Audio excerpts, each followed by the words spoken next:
February 19, 1945, 6:40 a.m., Iwo Jima, Volcano Islands. Before the sun even cleared the ash-thick horizon, the casualty numbers were already catastrophic. In the first hour of the landing, one Marine died every 45 seconds. Black volcanic sand swallowed boots, Japanese machine gun fire shredded the air, and Company K of the 28th Marines was being torn apart faster than replacements could step off the beach.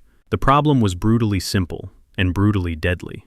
Every squad needed automatic firepower to suppress the fortified Japanese bunkers carved into Mount Suribachi. But the M1919A4 Browning machine gun, the Marines' primary infantry automatic weapon, weighed 31 pounds without the tripod. Add the ammo belt and the assistant gunner, and it became a lumbering metal anchor in terrain that already felt like walking on ball bearings. The moment a gunner tried to reposition the M1919, the black sand clutched the legs of the tripod, slowing movement to a crawl. Japanese defenders knew this weakness and focused fire on any Marine carrying the bulky system. Even attempting to unmount the gun under fire was practically a death sentence. Marines needed a portable automatic weapon with the rate of fire to shred barricades and the mobility to keep pace with assault teams. Instead, they had a weapon that turned them into stationary targets. Companies reported entire gun crews wiped out before they could fire a single burst. Platoon leaders filed frantic reports describing the same nightmare scenario.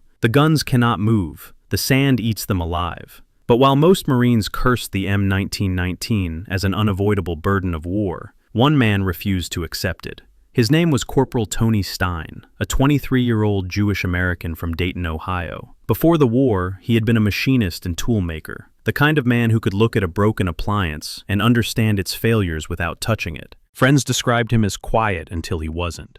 A man who lived somewhere between humility and absolute stubbornness.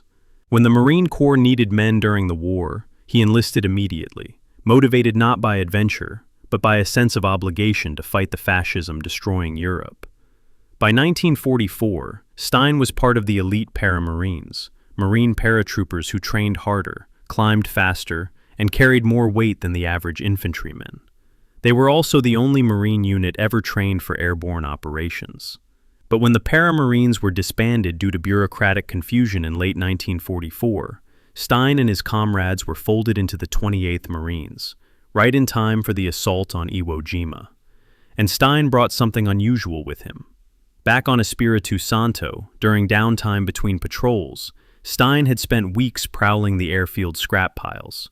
He was fascinated by the AN M2 30 caliber aircraft machine gun, a weapon designed for planes like the SBD Dauntless and the F-4F Wildcat. Unlike the M1919, the aircraft gun fired at a blistering 1,200 to 1,500 rounds per minute, essentially double the infantry gun's rate of fire. It was built for speed, low weight, and brutal forward fire in dive attacks. But to ground officers, it had a fatal flaw. It overheated almost immediately under sustained ground use. It simply wasn't designed for infantry combat. To Stein, that wasn't a flaw, it was a challenge.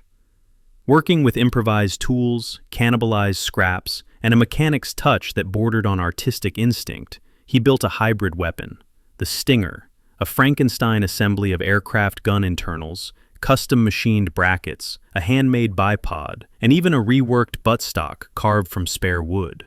He added iron sights, aircraft guns normally didn't need them, and modified the trigger mechanism to allow for ground operation. He trimmed unnecessary pieces to shave off ounces and fitted a shoulder sling for mobility. Most impressive of all, Stein created a way to fire it from the hip.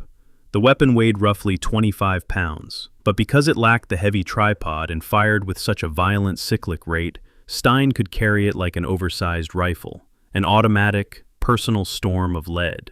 He joked that the gun kicked like a mule on fire, but he also knew what it could do.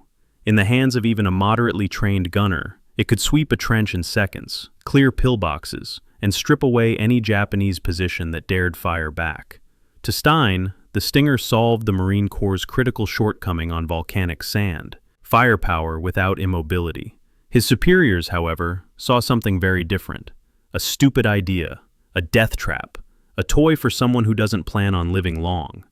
Those were the actual comments Marines made upon seeing Stein's creation. Weapons officers dismissed it outright, unapproved modification of government materiel, and threatened disciplinary action. The Stinger broke every rule in the book: unauthorized alterations, violation of armory procedure, and improper integration of aircraft-grade components into infantry operations.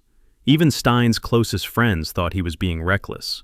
One Marine told him flatly, "Tony, that thing's gonna jam, blow up, or get you killed."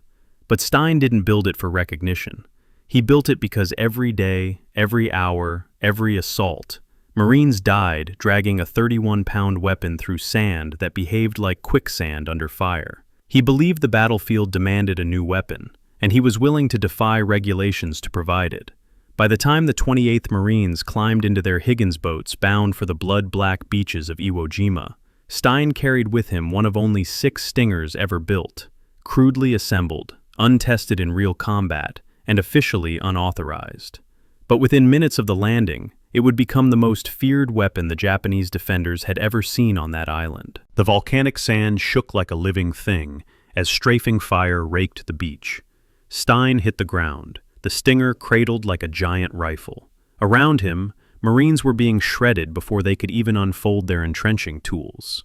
The M1919 crews struggled to break down their weapon and move it forward into firing position.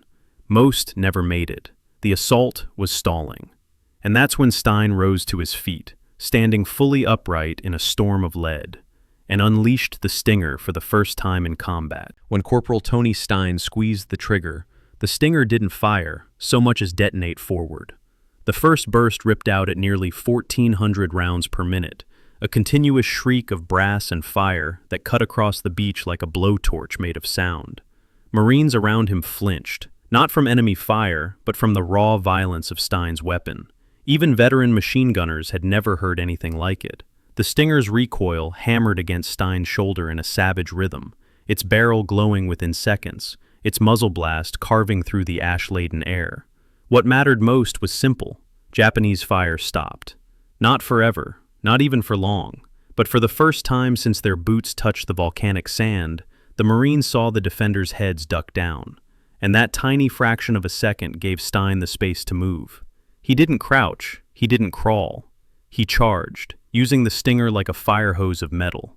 He swept a pillbox entrance, then a trench lip, then a camouflaged firing slit above a jagged ridgeline. The sound of the aircraft gun, designed to clear the skies, now cleared ground positions with grotesque efficiency.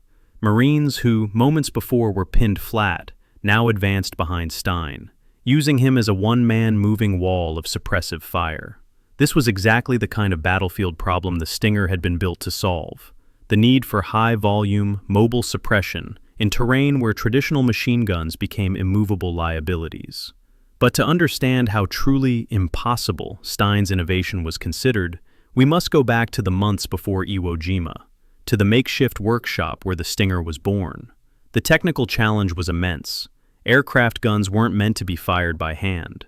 The AN-M2's rate of fire came from its lightweight bolt, polished feed ramps, and aircraft-grade firing springs, components that heated to dangerous temperatures in seconds. The weapon had no stock, no infantry safety features, and no cooling buffer. In a cockpit, airflow at 200 miles per hour helped cool the barrels. On foot, the gun turned into a molten iron rod. To most armorers, this made the weapon categorically unsafe. To Stein, it was just another engineering problem. He studied the internals the way a surgeon studies arteries. He filed down friction points by hand. He modified the buffer spring tension by micrometers until the cycle rate stabilized just enough to keep the gun from tearing itself apart. He fabricated a custom charging handle, welded from scrap metal, to allow manual cocking. He created a rudimentary but workable buttstock using leftover rifle components, secured with aircraft bolts that had survived a crash landing. But his greatest innovation was psychological, not mechanical. He believed mobility mattered more than orthodoxy. That belief put him on a collision course with the Marine Corps' bureaucracy. Weapons officers reacted with a mixture of irritation and alarm when Stein presented his prototype. Regulation after regulation forbade modifying government weapons systems without authorization. Stein was warned, politely at first, then formally, that continuing the project could lead to disciplinary action. One captain wrote in his report, This is an unsafe, unauthorized contraption with no battlefield viability. Another summarized it more bluntly. Reject. This is how Marines get killed. Stein listened. He nodded. Then he quietly ignored them. He continued machining parts at night, often working under a single dim lamp, his hands blackened with gun oil and metal filings. Marines joked that he was building a pet dragon, something small and harmless looking until it spat fire. The nickname they tossed at him, half admiration, half warning, was Mad Machinist. But Stein was neither mad nor careless. His modifications were precise, calculated, and based on first-hand observation of what Marines lacked in amphibious assaults. The day he successfully mounted infantry sights onto the aircraft frame, he tested the Stinger against makeshift targets in the jungle. The rounds shredded through logs, palm trunks, and even light metal plating. When he fired controlled bursts, the weapon behaved with surprising stability. When he fired full auto, it kicked upward violently, but that was exactly what he expected. It was a weapon that demanded strength, not permission. But strength alone wouldn't protect Stein from consequences. The moment word reached battalion headquarters that a completely unauthorized machine gun was being carried by a corporal in the 28th Marines, the threat of punishment became real. Officers issued a direct order: disable the weapon and return its components to the armory. As far as official channels were concerned, the Stinger was a liability, not an asset. Stein obeyed the order just long enough for the commanding officer to leave the room. Then, as one witness recalled, he smiled his lopsided smile and reassembled it faster than most men can field strip a rifle. Regulations were important, but so were Marines' lives, and Tony Stein was betting his career, and possibly his freedom, on which one mattered more. By the time the 28th Marines shipped out, the Stinger existed in a strange purgatory, neither officially sanctioned nor forcibly confiscated, tolerated only because no one wanted to spend political capital chasing a single corporal during the most dangerous operation of the Pacific War. When Stein stepped off the landing craft at Iwo Jima, the gun hanging from his shoulder was, technically speaking, illegal. He carried it anyway. Now, on the black volcanic shore, under fire so intense that entire units vanished in minutes, that illegal weapon was the only thing keeping his platoon alive. Marines advancing behind him shouted for more ammo. Stein didn't have time to dig. He sprinted back to the beach through machine gun fire, grabbed belts, and ran forward again. He performed this suicidal supply run 8 separate times, each trip a direct violation of survival instincts. Each time, the Stinger barked to life again as soon as he returned, tearing open Japanese firing slots so Marines could drag the wounded to safety. The Stinger jammed once, its barrel smoking like a branding iron, but Stein's machinist instincts saved him. He stripped the feed cover, cleared the round, slapped the weapon back together with bare, burning hands, and returned to firing without missing a beat. By noon, Marines were whispering, "Whoever that is, he's clearing half the damn mountain by himself." But the truth was more complicated and far more dangerous. The Stinger was performing beyond anyone's expectations, but its barrel was overheating, its internal springs were deforming under stress, and Stein's own body was taking punishment. Yet he fought on, fueled not by invincibility, but by necessity. Because the bureaucrats back home had been wrong. The Stinger wasn't a death trap. It was salvation.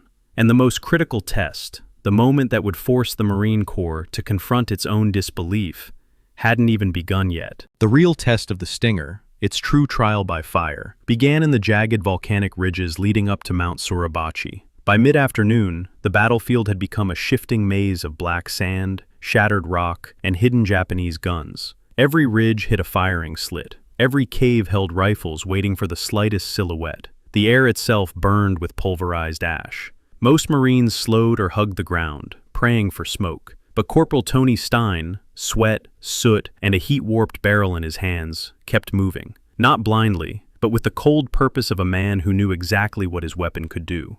3rd Platoon was pinned between 2 interlocking machine gun nests, carved into a natural depression, an amphitheater where sound echoed and bullets ricocheted unpredictably. Flanking had failed. Marines lay bleeding in the open. Corpsmen couldn't reach them. Grenades rolled back downhill. Rifles couldn't angle up. Every attempt to emplace the M1919 drew instant fire. Japanese gunners fired in short, baiting bursts, tricking Marines into thinking there was an opening. Anyone lifting a helmet earned a sniper shot. A platoon sergeant shouted, "We need suppressive fire now!" But no weapon could break both arcs of fire. No one moved, except Stein. He studied the kill zone, 2 nests, opposite angles, each covering the other. To silence one, you had to silence both, fast. M1919s couldn't do it. Rifles couldn't. But the Stinger could. Stein didn't wait for permission. He rose slowly into view. The machine guns reopened immediately, but he was already moving, sprinting uphill through soft sand. The Stinger screamed. He swept a burst across the left nest. Wood splintered, rock shattered, sparks bursting from the slit. Stein pivoted and raked the right nest with a second burst, shifting fire as fast as he could turn his shoulders. For the first time all day, both nests went quiet. Marines surged forward, dragging the wounded. But Stein wasn't finished. He sprinted sideways into the second nest's arc, knowing the gunners would return within seconds. Sand slipped under his boots. Rifle fire cracked past his head. He dropped to one knee, braced the Stinger on his thigh, and fired a sustained burst that turned the firing slit into a smoking crater. The barrel glowed dull orange. The air shimmered above it. Then, the weapon jammed. Rifle fire snapped into the sand around him. A round clipped his helmet. He could have retreated. He didn't. Stein ripped open the feed cover, burning his hands, cleared the misfeed, slammed it shut, and charged again. 5 seconds. No armorer would have believed it. Another burst. Silence. Marines behind him stared. One later wrote, "It was like watching someone fight with a dragon on his shoulder." The ravine ahead led to a cave complex. A concealed Nambu machine gun opened fire, tracers buzzing like fiery wasps. Too deep for rifles. Stein took a long, steady breath, then advanced into the open. Short, surgical bursts. Movement timed between enemy volleys. His path erratic, ghost-like. When he reached grenade range, he fired one final sweep, pulled a fragmentation grenade, and hurled it deep into the cave. The explosion ended it, but the toll showed. His palms were blistered raw, his uniform torn. Blood ran down his arm. The Stinger's barrel bowed upward, its finish scorched. Still, he didn't stop. He made 8 trips under fire to rescue wounded Marines, using the Stinger to suppress every threat. Each trip risked death. Each trip saved a life. By nightfall, Marines whispered his name in disbelief. Stein's a one-man assault team. No, he's not human. What is that gun? The truth was simple. The Stinger worked. More than that, it excelled.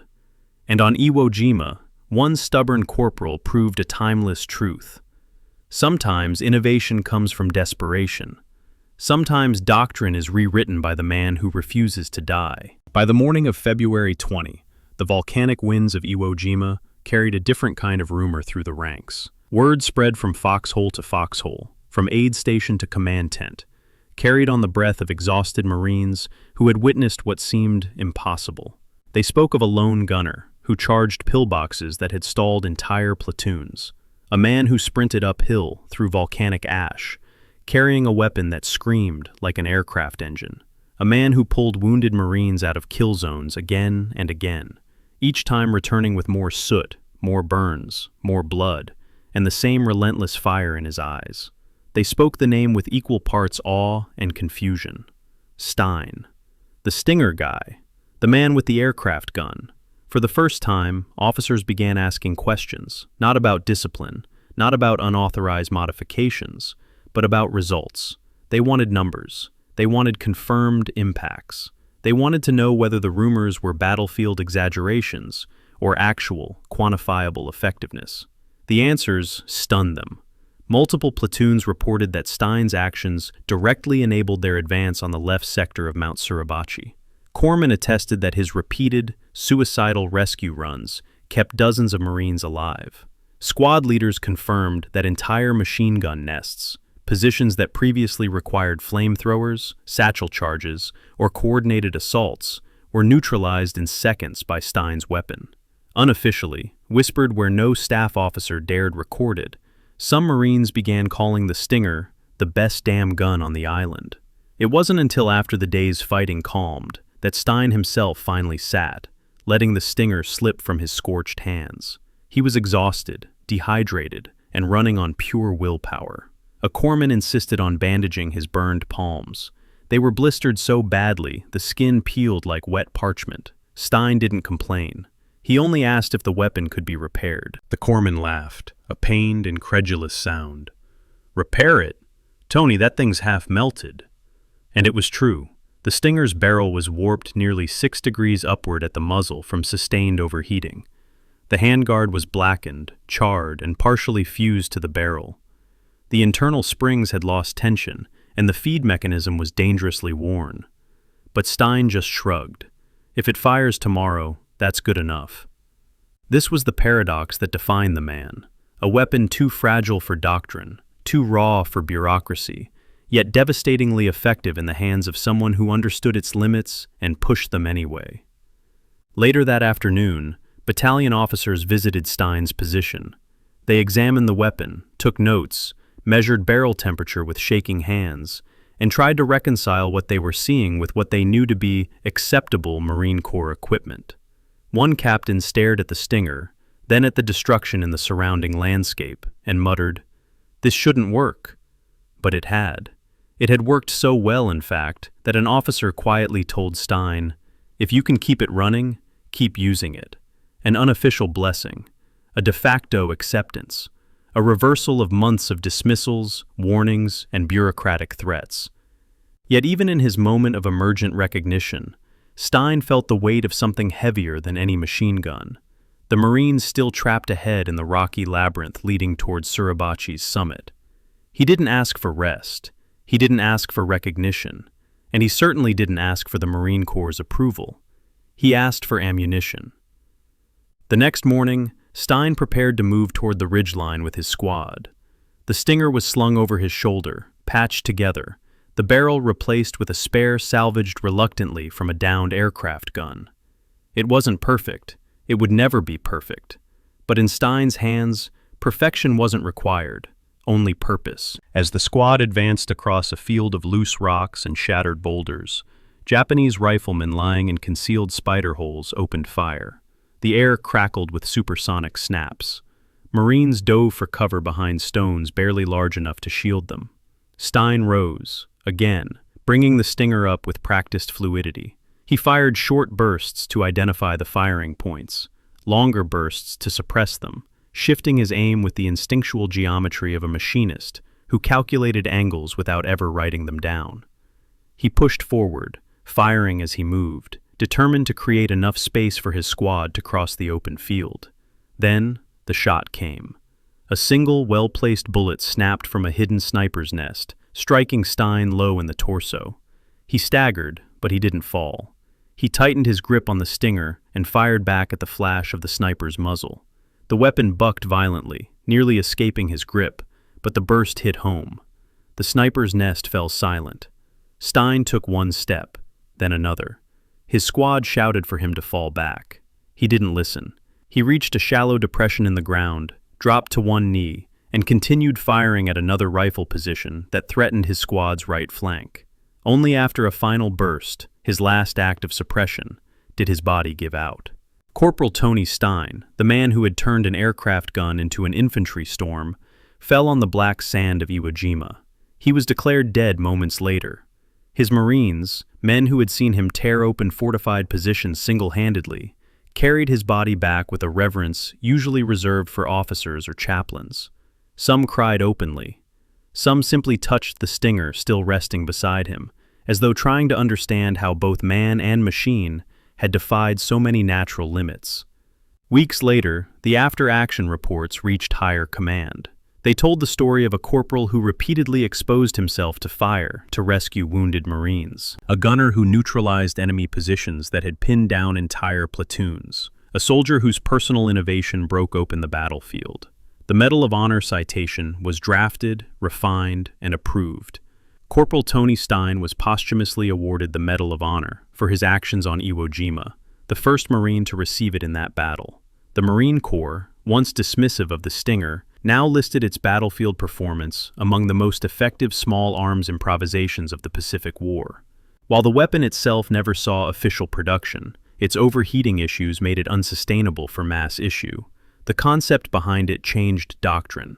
Light, high volume of fire support weapons became a priority. The lineage is unmistakable. The Stinger, early infantry automatic weapons experimentation, flexible suppressive fire doctrine, ultimately influencing designs like the M60, the M249 SAW, and the philosophy behind aerial fire platforms like the AC-130, and even the close support doctrine embodied by the A-10 Thunderbolt II. Stein's innovation didn't survive the war, but its spirit became part of Marine Corps DNA. Innovation isn't always a blueprint. Sometimes it's a man with burned hands and a belief that his friends deserve a chance to live. And the lesson echoed long after Iwo Jima. Rules create structure, but necessity creates breakthroughs. When the battlefield demands something new, the spark rarely comes from the boardroom. It comes from the dirt. It comes from the machine shop. It comes from men like Tony Stein, who refuse to let regulations bury ingenuity. The story of Corporal Tony Stein does not end on the black sands of Iwo Jima, nor with the last violent bursts of the Stinger, nor even with the Medal of Honor presented to his widow. His story continues every time a battlefield forces soldiers to confront the dilemma Stein faced. When the standard tool fails, who dares to build the one that doesn't yet exist? After the war, analysts studied the Iwo Jima campaign with meticulous detail. They mapped casualty zones, documented equipment failures, and issued long reports calling for modernization. Buried within them were quiet acknowledgments of an uncomfortable fact. One corporal, acting outside official doctrine, had demonstrated a capability the Marine Corps had never planned for. The M1919 machine gun would remain in service for years, durable, reliable, and compatible with logistics. But it was never designed for volcanic slopes where mobility mattered as much as firepower. The Stinger, improvised and unsanctioned, proved a simple truth. High-volume fire, in the hands of a mobile gunner, can decide whether an assault advances or dies in place. This was more than a tactical observation. It pushed the Corps to reconsider how much initiative should be entrusted to the individual Marine. Training manuals slowly incorporated lessons on battlefield improvisation. Engineers designing the first lightweight machine guns referenced the Pacific field modification culture as a case study. The Stinger itself was never adopted. The overheating alone made it impractical, but its philosophy survived. You can see the same logic later in the M60 machine gun, built for mobility, in the M249 SAW, which delivered automatic fire directly at the squad level, and in the broader doctrinal thinking behind platforms like the AC-130 and A-10, which emphasize overwhelming firepower applied with precision and flexibility.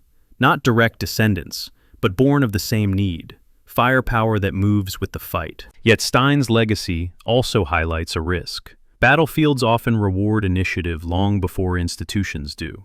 History contains many moments when ideas that could have saved lives were slowed or stopped because they didn't fit within established procedures. Stein's example is a reminder that doctrine must be adaptable, not just authoritative. Picture Stein hunched over an aircraft gun in a dim workshop, filing down a feed ramp.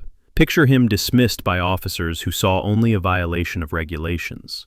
Picture him stepping into the volcanic gale of Iwo Jima with a weapon no manual approved. He understood the risks. He understood the rules he was breaking. He simply valued something more, the lives of the Marines beside him. Strip away the decorations and citations, and you find a simple belief.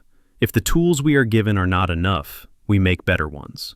That belief cost him everything, and it saved others. By war's end, the impact of Stein's actions was measured not in theories, but in lives.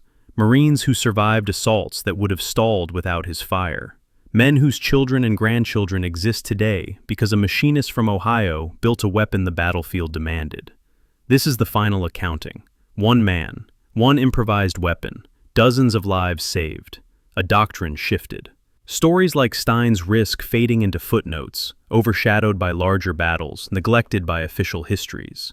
Preserving them is not sentiment, it is responsibility, because innovation in war rarely begins in offices or workshops. It begins in the dirt, under fire, in the hands of someone who refuses to accept that the standard answer must be the final one. And it begins with men like Tony Stein.